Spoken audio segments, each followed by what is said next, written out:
Assalamualaikum warahmatullahi wabarakatuh. Selamat pagi teman-teman semuanya. Hari ini kita masih ada pembelajaran ya. Kita akan belajar materi PPKN. Bu Nova sudah siapkan materinya, jadi tolong disimak baik-baik ya videonya.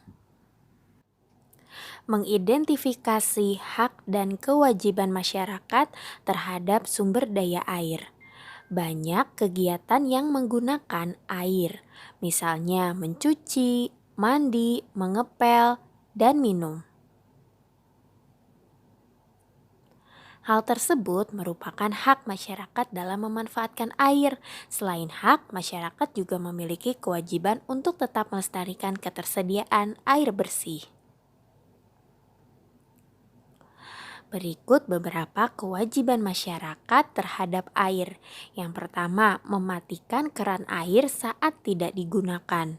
Yang kedua, menanam pohon di pekarangan rumah. Yang ketiga, tidak membuang sampah ke selokan.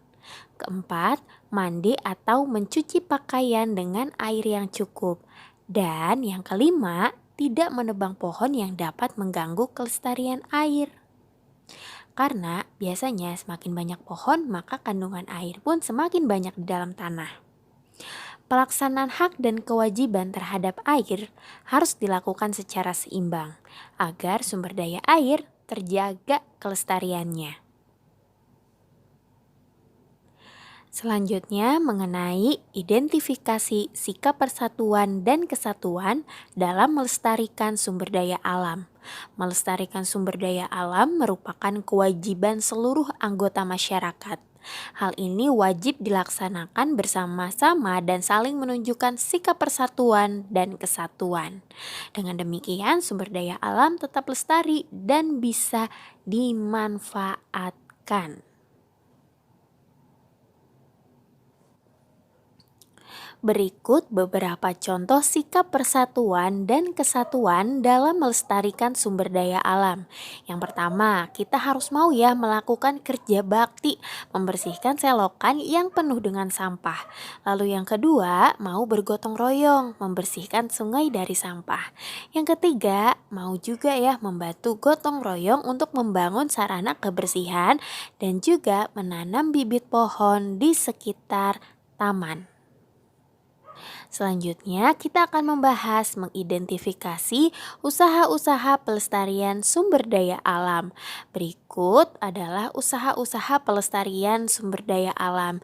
Yang pertama, mendaur ulang botol plastik bekas untuk dijadikan pot tanaman. Yang kedua, menggunakan energi alternatif seperti cahaya matahari untuk pembangkit listrik. Ketiga, menangkap ikan dengan jaring tradisional. Jadi jangan pakai pukat harimau ya. Yang keempat, menanam kembali atau reboisasi lahan-lahan yang gundul.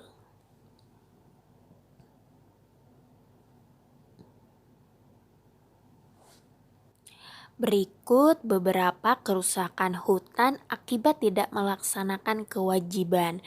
Yang pertama, hutan berubah menjadi lahan terbuka yang kering dan tandus. Yang kedua, tanah menjadi gundul dan tandus. Yang ketiga, daerah di sekitar hutan mengalami kekeringan di musim kemarau dan banjir di musim penghujan. Yang keempat, udara akan semakin panas karena kurangnya ketersediaan oksigen. Yang kelima, hewan-hewan di hutan kehilangan tempat tinggalnya. Tandus ini Kak artinya berarti nanti lahannya atau tanahnya itu menjadi kering. Nah, ini sangat tidak baik ya terhadap lingkungan. Selanjutnya kita akan membahas mengenai akibat tidak melaksanakan kewajiban. Mengapa sumber daya alam yang terdapat di lingkungan sekitar merupakan suatu kewajiban bagi setiap warga negara? Apabila kewajiban tersebut telah dipenuhi, maka kita pun dapat menerima hak untuk menikmati sumber daya alam tersebut. Jadi kita juga punya kewajiban ya untuk melestarikan sumber daya alam yang ada dan tetap menjaga kelestarian. Nah, apabila kita tidak melaksanakan kewajiban melestarikan sumber daya alam, maka hak pun tidak akan bisa didapatkan. Misalnya, apabila kita membuang sampah ke sungai, maka sungai tersebut akan semakin menyempit karena sampah dan menyebabkan banjir.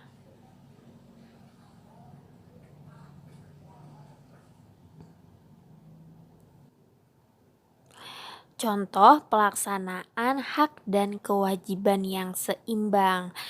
Yang pertama, misalkan jika kita ingin sehat, kita harus menjaga kebersihan lingkungan tempat tinggal, ya.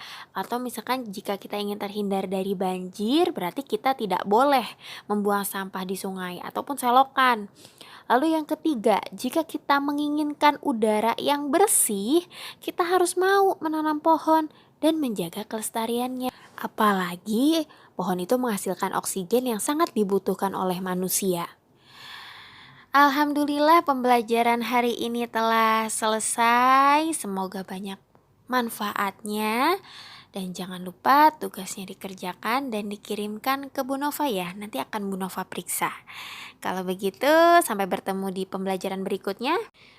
Wassalamualaikum warahmatullahi wabarakatuh.